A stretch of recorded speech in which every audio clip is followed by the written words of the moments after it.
केवळ पुण्यातीलच नव्हे तर परगावी असणाऱ्या मुलींचंही पद्धतशीर शिक्षणाचा लाभ व्हावा यासाठी हे फिमेल हायस्कूल आणि वसतिगृह सुरू करण्यात आले आहे। मी स्वतःच या वसतिगृहाचे अध्यक्ष आहे। तेव्हा परगावी असलेल्या आपल्या भावा बहिणींच्या मुलींसाठीही ही उत्तम सोय आहे। आता आपण आपल्या परगावी असलेल्या नातेवाईकांस हे कळवावे एवढीच माझी विनंती आहे आपल्यापाशी। कळवाल ना? इकडची परवानगी मिळाली तरच कळवता येईल आणि परवानगी मिळेल असं वाटत नाही।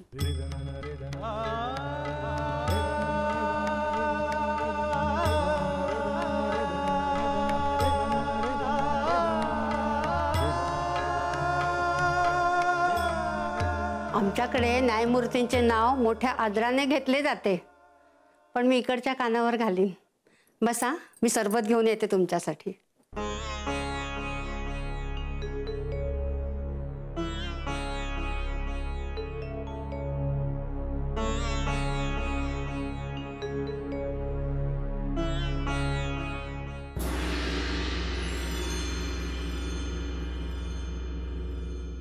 Ramabai?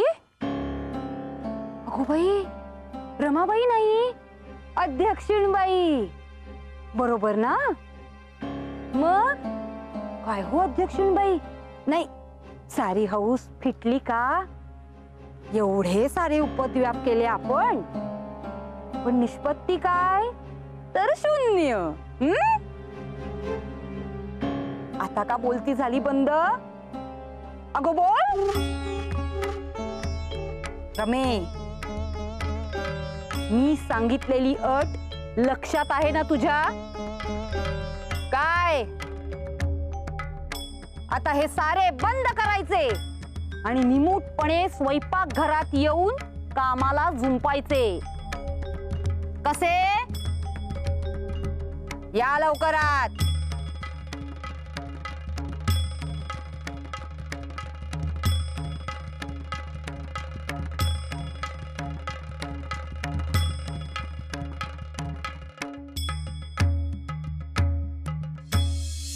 When it ends, the process is complete. The process is called the Aba, huh? The process is called the process is called ताई काकू आणि रमा 10 घरी जाऊन आल्या खऱ्या, पण तिकडे काय झाले हे कळायला काहीच मार्ग नाही। हो ना, आता रमा वहिनींना मुलींच्या वसतिगृहाच्या अध्यक्षा केले, वास्तविक अभिमानाची गोष्ट आहे हो। खरंय, पुण्याच्या सुशिक्षित सुधारक लोकांमध्ये त्यांचे नाव मोठेच आदराने घेतले जाते। हा, आता मुलींचे वसतिगृह ही जोखमीची गोष्ट आहे, त्यामुळे अशा गोष्टीची जबाबदारी अशाच व्यक्तीवर हवी जिच्या विषयी लोकांमध्ये विश्वास, आदर आणि जिव्हाळा आहे। अगदी खरंय। आणि त्या जागी रमा वहिनींची आग्रहपूर्वक नेमणूक झाली हे भूषणच आहे। खरेच, आणि तेही केवळ न्यायमूर्तींची पत्नी म्हणून नव्हे तर न्यायमूर्तींप्रमाणेच विवेकी, समंजस, संयमी, हुशार, जबाबदार स्त्री म्हणून त्यांनी स्वतःचे स्वतंत्र स्थान निर्माण केले आहे। अगदी बरोबर। आणि अशा वेळी ताई काकूंनी अशी आट घालायला नको होती। आता काय होणार कोण जाणे। मुलींचं हायस्कूल आणि वसतिगृह यांच्याबद्दल सांगायला 10 घरं तरी फिरून झाली आहेत अटीप्रमाणे, पर अजून कुणाच्याच घरचा होकार नाही का नाकार नाही हो। आता ह्या अटीमध्ये सरशी झाली कोणाची म्हणायची? सरशी माझी। अगो 10 घरी गेलो, पण एकानेही तोंड भरून आम्ही आमच्या मुली शाळेत धाडतो असे सांगितले नाही हो। परगावाहून नात्यातल्या मुलींस इथे शिक्षणासाठी बोलावून घ्या, राहण्यासाठी वसतिगृहाची सोय आहे हो, असे आपल्या रमेने तोंड भरून वर्णन केले, पण एकानेही तोंड देखलेपणा म्हणून सुद्धा हो म्हटले नाही। सगळा काही हव्यास फक्त यांनाच। पण बघो माई, नाही ना या रमेश स्वयंपाक घरात डांबून ठेवले, नावाची ताई नाही मी।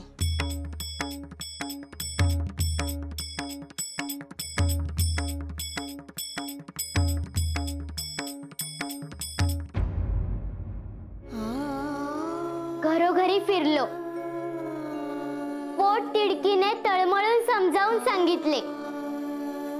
मुलींसाठी आता हायस्कूलही सुरू झाले आहे. परोपरीने सांगितले. साऱ्यांनी ऐकून घेतले, पण अद्याप हवा तसा प्रतिसाद अजूनही मिळालेला नाही. भावनेच्या भरात मी ताई सासूबाईंची अट मान्य केली. माझा आत्मविश्वास खोटा तर नाही ना ठरणार?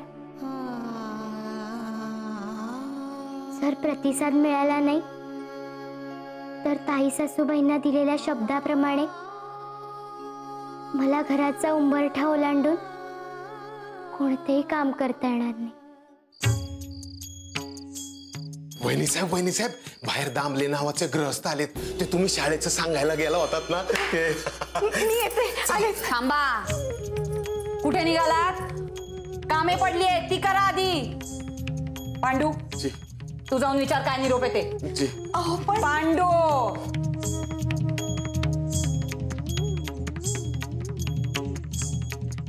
कुंभ जळला पण पीळ नाही गेला अजून.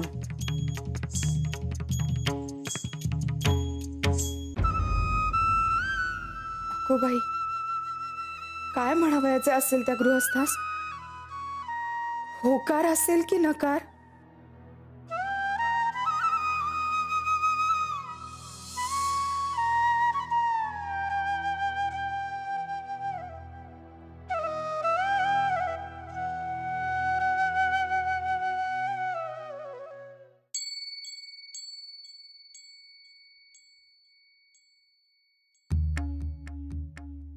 काय झाले? काय निरोप आहे? नाही, ते म्हणले जमणार नाही. पाहिलेस ना? आता हे सारे जरा बाजूला ठेवा आणि कामाकडे लक्ष असू द्या. हे तांदूळ दळून झाले की हे गहू आहेत ते निवडायचे. कळले का? ओ पांडुबा, चला. नाही, ते काही गरज नाहीये मदत करायची. चला, आता करेन उभी परतदारी परत. चल.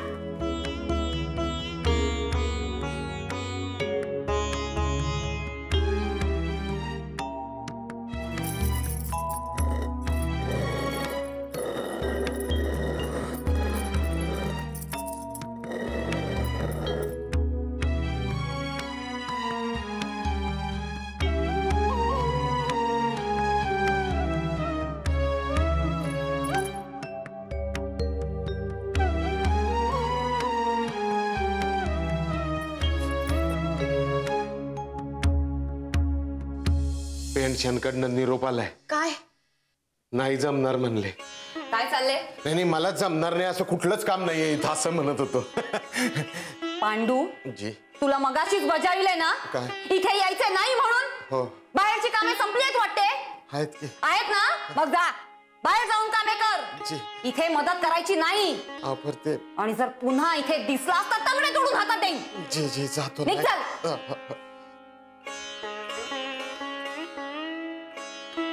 आणि तुम्ही तुमचे हे काम झाले की नारळ खोवून द्या. चालल्या. कसे आहे ना अध्यक्षणबाई? आमच्या रमाबाई आहेत ना, रमाबाई रानडे, त्यांच्या डोक्यावरचे समाज कल्याणाचे भूत उतरले.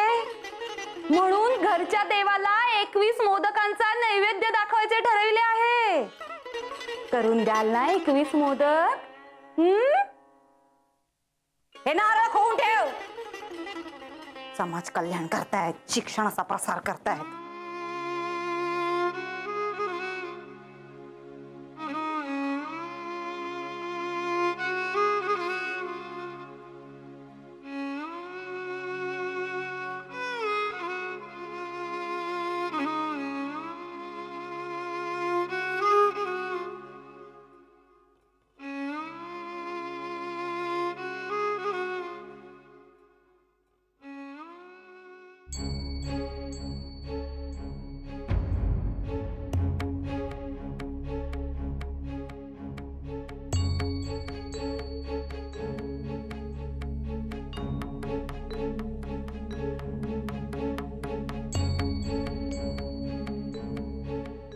अगोबाई, रमाबाई, आपल्या डोळ्यात अश्रू?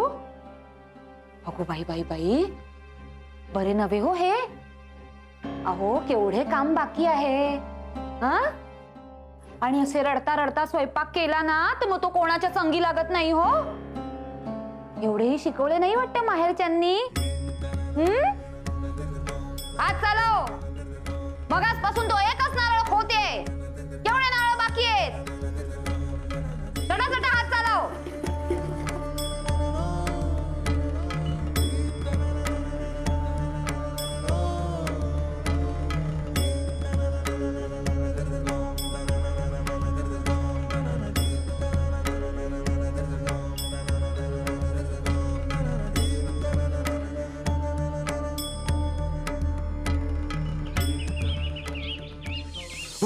वहिनी साहेब अहो टेन्शन कडनं निरोप आलाय. त्यांना तुम्हाला भेटायचंय. त्या सभी म्हणत होते की त्यांच्या मावस भावाच्या 3 लेकी आहेत, त्यांना वसतिगृहामध्ये ठेवायचंय.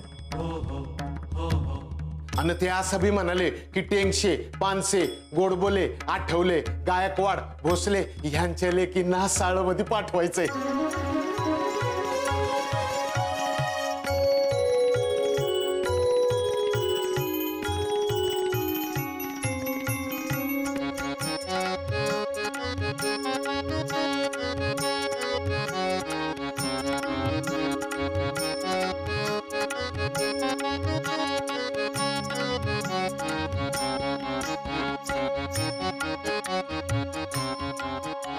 आणि ते असं विचारत होते की रमाबाई साहेब वसतिगृहाच्या कचेरीमध्ये किती वाजता भेटतील. अगो बाई, काय सांगताय काय? खरेच पांडू काका? वय खरंच. अहो तुम्ही एवढी पायपीट करताय, देव यश देणारच की तुम्हाला. खरेच मी ही बातमी स्वतःना सांगून आले. जी आलेच. अगो रमे ऐक तर. देवा असंच यश देत दे रे बाबा. अरे पांडू, ही सगळी कामे माझ्याजवळ.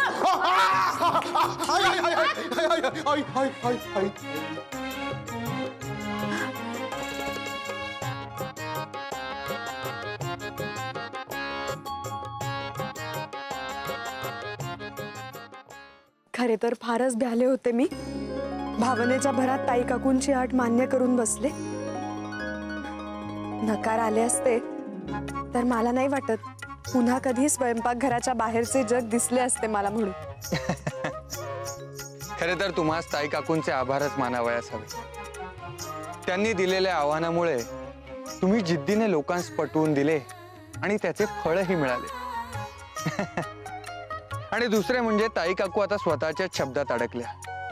तुमच्या वसतिगृहाच्या अध्यक्षपदावरून त्यांना आता तुम्हास काहीच बोलता येणार नाही. अटीप्रमाणे त्यांना ते मान्यच करावे लागेल. होय. बरे रमाबाई, तुम्ही वसतिगृहाच्या कामकाजाची जी आखणी केली आहे ती आम्हास फार आवडली. तुमचे व्यवस्थापन कौशल्य खरेच वाखाणण्याजोगे आहे. त्यात फक्त एक भर घालावीशी वाटते आम्हास. कोणती? बाहेर गावाहून वसतिगृहात ज्या मुली राहावयास येतात त्यांना अधूनमधून आपण आपल्या घरी जेवावयास बोलवीत जाऊ. म्हणजे त्यांनाही घरी जेवल्यासारखे वाटेल आणि त्यांच्याकडे आपले व्यक्तिशः लक्ष आहे असे वाटून त्यांचे पालकही आश्वस्त होतील. कशी आहे कल्पना? अगदी उत्तम.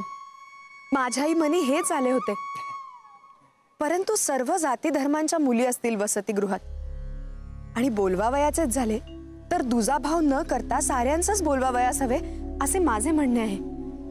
परंतु आपल्या घरात कसे चालावयाचे ते, म्हणून येथून जिन्नस करून वसतिगृहात घेऊन जावे असे मनी आहे माझ्या. नाही, त्याची काळजी नको. आपण वडील बायकांच्या सोहळ्यात तर दखल देत नाही ना. जशा मिस हरफर्ड आल्या, जशा पंडिताबाई आल्या, तशाच याही मुली येतील. आपण आपले व्रत सोडावयाचे नाही. आपण आहात ना पाठीशी? मग मी अगदी अवश्य करेन ते.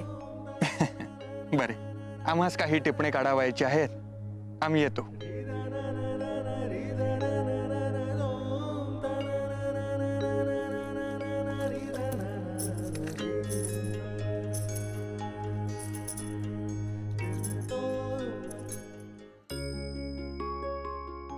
मुलींचे हायस्कूल आणि वसतिगृहाचे काम मार्गी लागले. घरोघरी जाऊन लोकांना पटवून देणे आणि वसतिगृहावर आम्ही बायका देखरेख ठेवून आहोत याची खात्री देणे, यामुळे आमच्या प्रयत्नांना यश येऊ लागले आणि हळूहळू मुलींच्या शिक्षणाचा निश्चित असा प्रवाह सुरू झाला.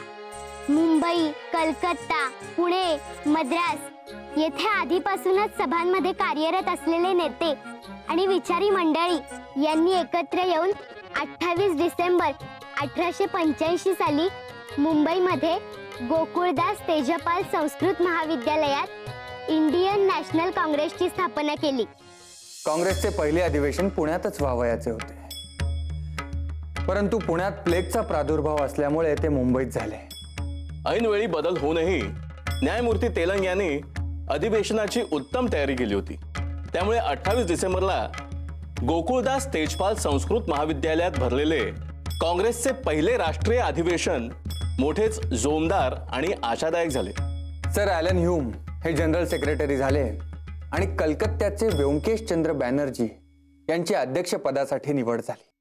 मागच्या बैठकीत जी मंडळी उपस्थित होती त्यांच्याशिवाय नरेंद्रनाथ सेन, रंगय्या नायडू, मदन मोहन घोष, लाला वैजीनाथ, DS व्हाईट अशी मंडळी उपस्थित होती. आपल्याकडील चंदावरकर, नुलकर, वामन शिवराम आपटे, आगरकर, चिपळूणकर अशी मंडळी होती. अधिवेशन अतिशय जोमदार झाले. देशहितासाठी काम करणाऱ्या कार्यकर्त्यांमध्ये व्यक्तिगत संबंध आणि मित्रत्व स्थापन करणे हा हेतू बऱ्याच अंशी सफल झाला. विचारांची देवाणघेवाण आणि एकजुटीने धोरणात सुसूत्रता आणणे आता महत्त्वाचे ठरेल. तरच सार्वजनिक सभेप्रमाणे या नव्या परिषदेसही वजन प्राप्त होऊन सरकारास तिचे प्रस्ताव टाळणे मुश्किल होऊन बसेल. वंश, पंथ आणि प्रादेशिक पूर्वग्रह यांना बाजूला सारून राष्ट्रीय ऐक्याची भावना तयार करणे हे परिषदेचे मुख्य उद्दिष्ट आहे, यावर साऱ्यांचे एकमत झाले. आता तसे घडावे यासाठी जोमाने प्रयत्न करावयास हवे.